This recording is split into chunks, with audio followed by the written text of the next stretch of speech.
Hello friends, अवाम welcome to all of you in BKC teaching school. आप सभी का स्वागत है बीकेसी टीचिंग स्कूल में।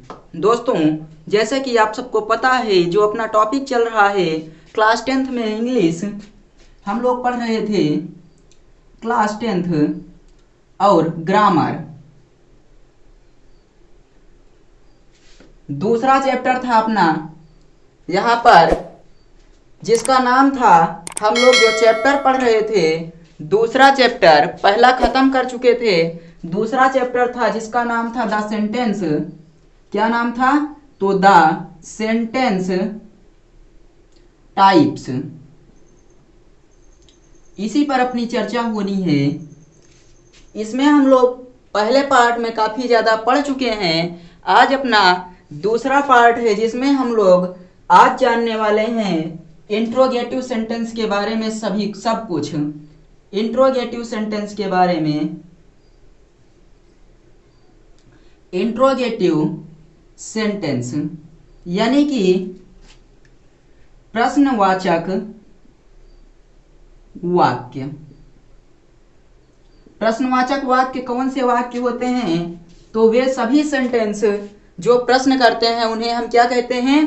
प्रश्नवाचक वाक्य कहते हैं। तो इसी प्रकार हम लोग लिखेंगे कि वे सभी वाक्य जो प्रश्न करते हैं उन्हें प्रश्नवाचक वाक्य कहते हैं। हम लोग विस्तृत चर्चा कर रहे थे, इसके पहले वाले वीडियो में शॉर्ट में चर्चा किए थे, विस्तृत चर्चा हुई थी असर्टिव सेंटेंस पर।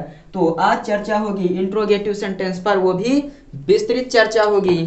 चलिए हम लोग इसको लिखते हैं। प्रश्नवाचक वाक्यों में प्रश्न पूछे जाते हैं। क्या किया जाता है इसमें? तो लिखेंगे प्रश्नवाचक वाक्यों में, प्रश्नवाचक वाक्यों में प्रश्न पूछे जाते हैं, पूछे जाते हैं। और प्रश्नवाचक वाक्य कितने प्रकार के होते हैं? तो प्रश्नवाचक वाक्य 2 प्रकार के होते हैं, जैसा कि आप सबको बताया गया है। और इन्हें हम लोग एक और नाम से जानते हैं, इन्हें क्वेश्चन फॉर्म भी कहते हैं। क्या कहते हैं इन्हें? इन्हें क्वेश्चन फॉर्म भी कहते हैं। तो आप लोग साथ में नोट करते चलिएगा कि ऐसे सभी वाक्य जो जिसमें प्रश्न पूछे जाते हैं उन्हें प्रश्नवाचक वाक्य कहते हैं, और प्रश्नवाचक वाक्य में इन्हें क्वेश्चन फॉर्म भी कहा जाता है। एग्जाम्पल हम नोट करेंगे। What is your name? ये क्या है? What is your name. इसमें प्रश्न पूछा जा रहा है कि तुम्हारा क्या नाम है, तुम्हारा क्या नाम है। तो ये हो जाएगा इंट्रोगेटिव सेंटेंस। और एक एग्जाम्पल लिखते हैं, have you done your work. क्या लिखेंगे? Have you done your work. Have you done your work. क्या तुमने अपना काम कर लिया है? इसमें भी क्या किया जा रहा है? प्रश्न पूछा जा रहा है। तो ये भी क्या हो जाएगा? अपना प्रश्न सूचक वाक्य हो जाएगा। तो आई थिंक आप सबको प्रश्न सूचक वाक्य समझ में आया है। Where do you live. एक और एग्जाम्पल यदि हम देखें तो इसे लिखेंगे वेयर डू यू लिव। तुम कहाँ रहते हो? इसमें भी प्रश्न किया जा रहा है। तो ये भी क्या हो जाएगा? प्रश्नवाचक वाक्य हो जाएगा। तो आई थिंक आप सबको प्रश्नवाचक वाक्य अच्छे से समझ में आ गया होगा। आप प्रश्नवाचक वाक्य पर एक नोट पॉइंट लिखेंगे हम लोग, इसे आप लोग नोट कर लीजिए। उसके बाद हम इरेज करके यहाँ पर न्यू नोट पॉइंट देखते हैं। आप लोग नोट कीजिए जल्दी से, या फिर स्क्रीनशॉट ले लीजिए। तो आई थिंक आप सब इसे नोट कर लिए होंगे। चलिए अब नोट पॉइंट देखते हैं। इन सभी वाक्यों के अंत में नोट पॉइंट में लिखेंगे, इन सभी वाक्यों के अंत में, इन सभी वाक्यों के अंत में, इन सभी वाक्यों के अंत में क्वेश्चन मार्क, क्वेश्चन मार्क यानी कि प्रश्न सूचक चिन्ह लगाया जाता है, अवश्य लगाया जाता है। क्वेश्चन मार्क यानी कि प्रश्नवाचक चिन्ह लगाया जाता है। तो आप सब लोग समझ गए होंगे कि प्रश्नवाचक चिन्ह लगाना क्या होता है, यहाँ पर आवश्यक होता है, यही इसकी पहचान होती है। और इससे भी सेंटेंस गलत माना जाता है यदि आप प्रश्नवाचक चिन्ह लगाना भूल गए हैं तो। इसे लिख लीजिएगा। इन सभी वाक्यों के अंत में प्रश्नवाचक चिन्ह जरूर लगाया जाता है। जैसे एग्जाम्पल देखिए, हमने लिखा था, एक एग्जाम्पल लिखा था, what is your name, what is your name, और लास्ट में क्या लगाया गया था, क्वेश्चन मार्क, यानी कि प्रश्नवाचक चिन्ह लगाया गया था। तो इसे भी नोट कर लीजिए। अब आगे लिखेंगे हम लोग, इंट्रोगेटिव सेंटेंस के दो प्रकार हैं। There are two types of interrogative sentence. लिखिए, there are two types, there are two types, यानी कि इसके दो प्रकार हैं। पहला प्रकार पर चर्चा करते हैं। आप सब लोगों को पता है कौन कौन से दो प्रकार हैं। एक को हम बोलते हैं सिंगल इंट्रोगेटिव और दूसरे को डबल इंट्रोगेटिव कहा जाता है। और एक को बोला जाता है यस आर नो टाइप, जिसे सिंगल इंट्रोगेटिव कहते हैं, उसी को यस आर नो टाइप कहते हैं। और दूसरा वाला जो होता है उसे डबल इंट्रोगेटिव या WH टाइप बोला जाता है। तो प्रश्न सूचक प्रश्नवाचक शब्द जैसे, लिखिए, प्रश्नवाचक शब्द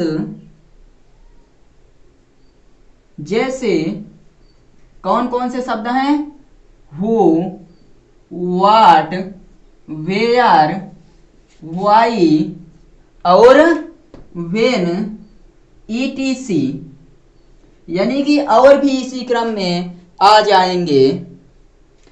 आज से आरंभ होने वाले प्रश्नवाचक वाक्य, आदि से आरंभ होने वाले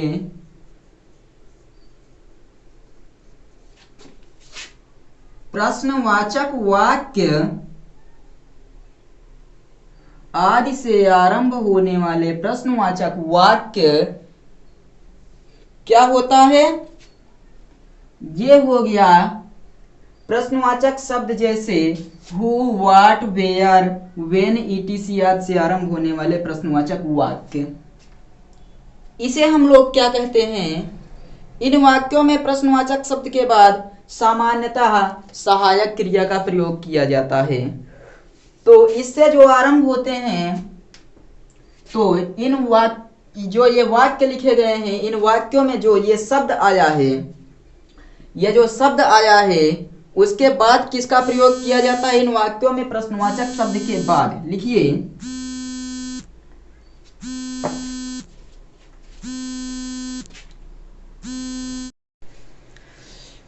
तो देखिए, आप सबको जैसे बताया गया कि इन वाक्यों में प्रश्नवाचक शब्द के बाद सामान्यतः सहायक क्रिया प्रयोग की जाती है।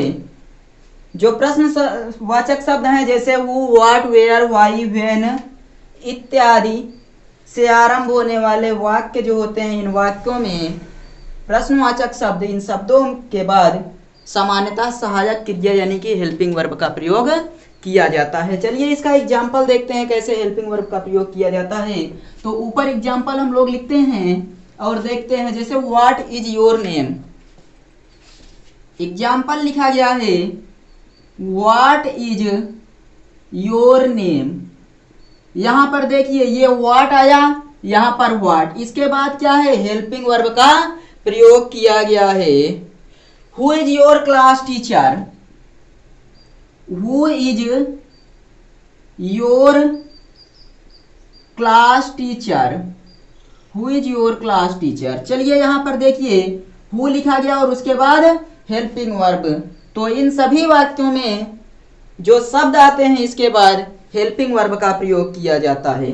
और इसे हम लोग क्या कहते हैं, क्योंकि सभी शब्दों के पहले WH आ रहा है, इसलिए पहले वाले प्रकार के वाक्य को बोला जाता है WH type sentences, WH type sentences.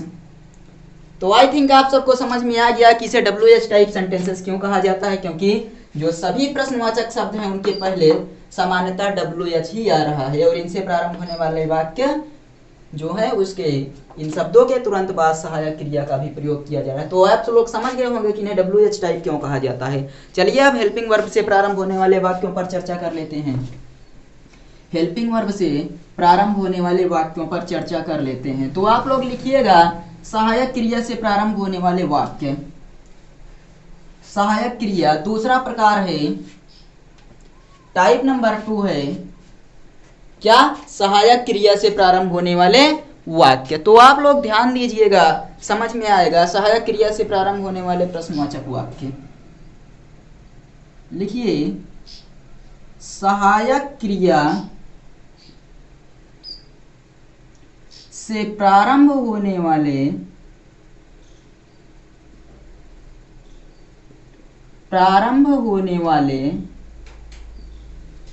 प्रश्नवाचक वाक्य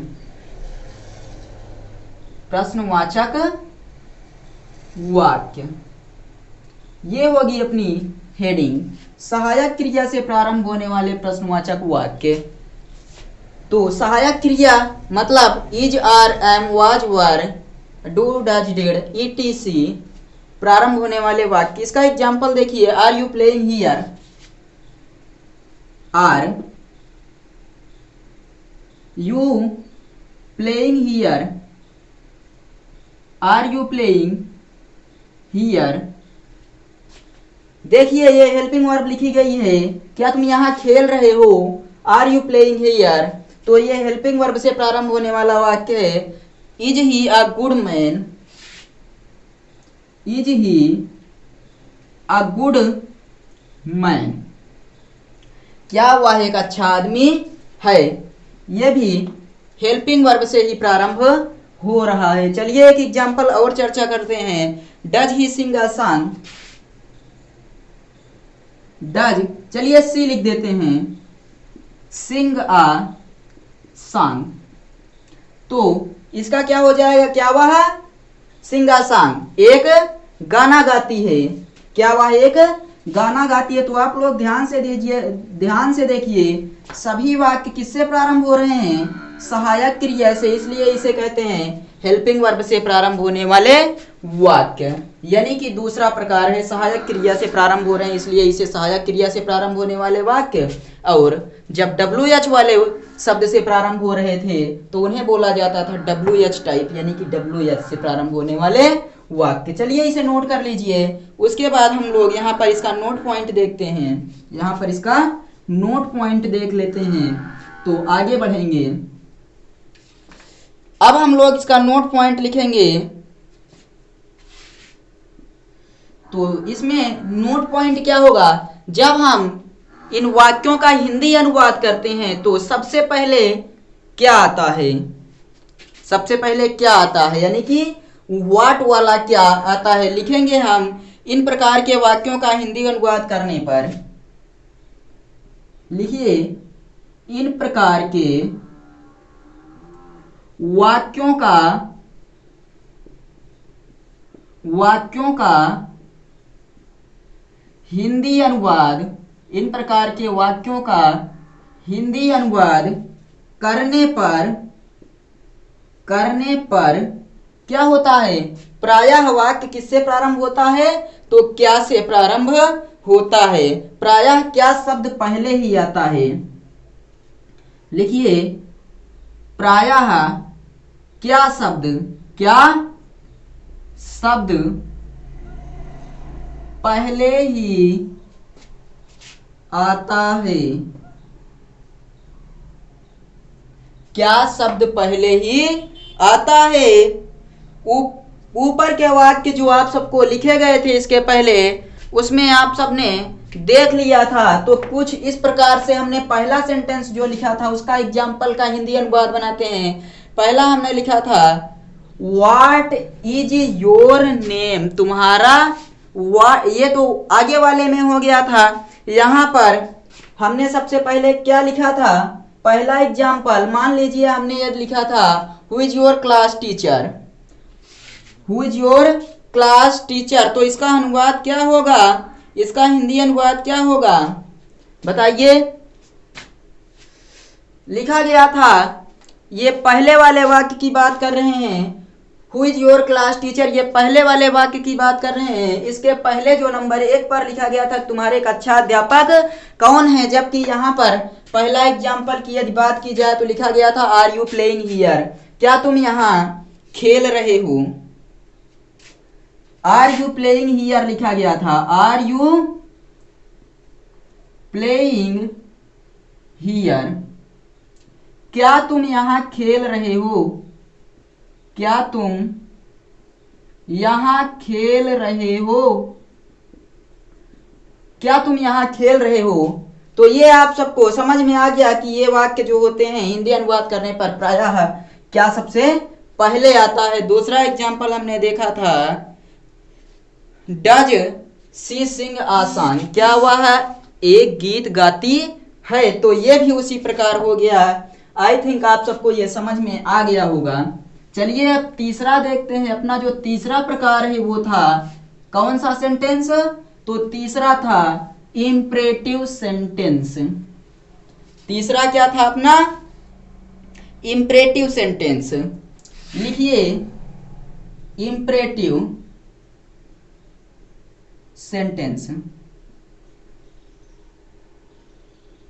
आप सबने देखा था इम्परेटिव सेंटेंस के बारे में भी हमने कुछ चर्चा कर लिया है इम्परेटिव सेंटेंस के बारे में। अब इसके बारे में हम लोग विस्तृत चर्चा करते हैं कि जो इम्परेटिव सेंटेंस होता है इसकी परिभाषा आपको पहले कुछ बताया गया था, तो आप लोग बताने की कोशिश कीजिए कमेंट बॉक्स में। तब तक हम यहाँ पर इसकी परिभाषा लिखते हैं। जिन वाक्यों से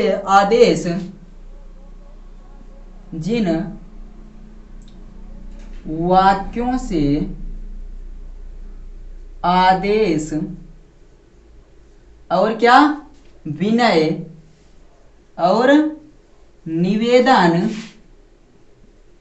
आदेश विनय निवेदन सुझाव या प्रस्ताव दिया जाता है। सुझाव या प्रस्ताव दिया जाता है, तो ऐसे वाक्यों को इम्परेटिव सेंटेंस कहा जाता है।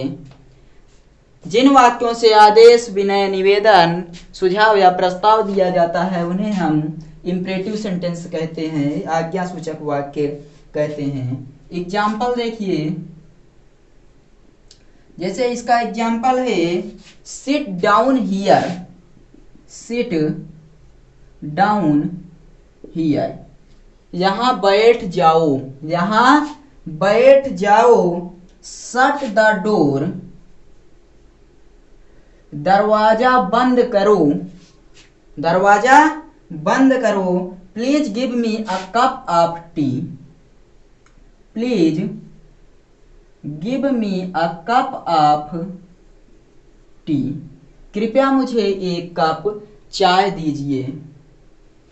तो आप सब लोग यहाँ पर देख रहे हैं कि इन सभी में से आदेश विनय निवेदन सुझाव या प्रस्ताव का भाव प्रकट हो रहा है, इसलिए हम इसे इम्परेटिव सेंटेंस कह देते हैं। यहाँ पर सिट डाउन हियर, यहाँ बैठ जाओ, क्या किया जा रहा है? आपसे निवेदन किया जा रहा है।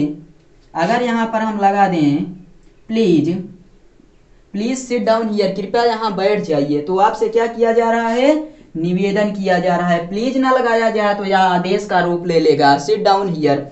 ध्यान दीजिएगा, यदि हम यहाँ पर प्लीज हटा दें तो ये आदेश हो जाएगा, यहाँ बैठ जाओ। प्लीज लगा दें तो क्या हो जाएगा? यहाँ पर निवेदन किया जा रहा है अब कि कृपया यहाँ बैठ जाइए। शट द डोर, आदेश दिया जा रहा है, प्लीज शट द डोर, क्या किया जाएगा?